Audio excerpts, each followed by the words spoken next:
อยู่รวมสังเกตมันผู้สูงคนไปในเรื่องเกี่ยวกับต้นปัจจาราที่พากันไปเป็นยาทำหน่อยปกผู้สาวราคาร้อยราคาเพียงสร้างโรงทานเลี้ยงลาเลี้ยงลาอันนี้สร้างโรง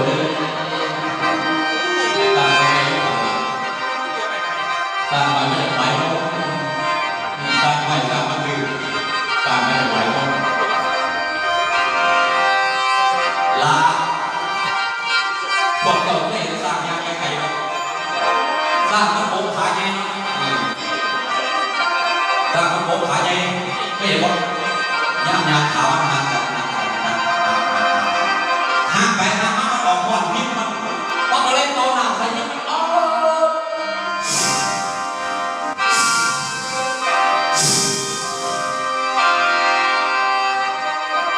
ว่าโอ้โห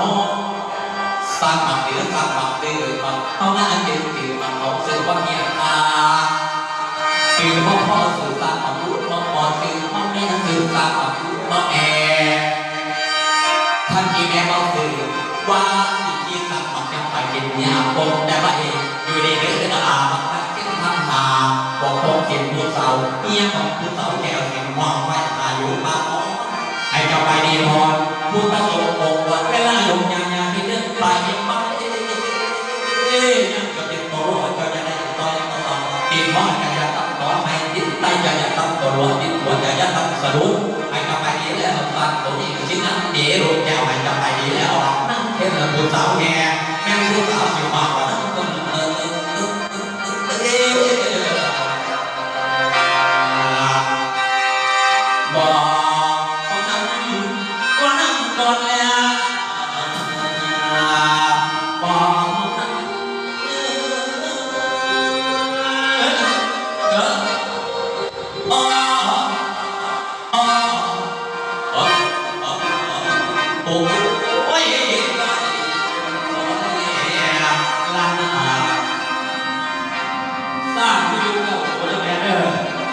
สักจะได้สิบปฏิมงสักสอง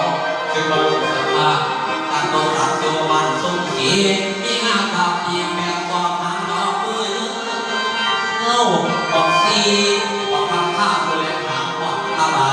บอกหาบอกคำข้าที่ยังแย่ยังติวบอกซึ่งบอกแกเลยผู้สาวยังมาหน้าเยี่ยมตามเกียรติถูกต้องยังนั่งที่บอกเจ็บปากเราเสด็จทางบอกเราบอกนั่งยังมานั่งยังปั๊มยังบอกแปรแปดบอกนายให้ข้าแสนปูเสาอย่างนั้นแขนหมายบอกเก่าบอกเรานั่งสีดาวสีข้าข้าก่อนที่หน้าเข้มผู้ใดอยู่ว่าไหนภาพที่ใจทุกวันจะไหนทุกทิ้งยากินน้ำวางแต่ที่เล็กที่ไม่เก่าว่ากินน้ำตาผู้ใด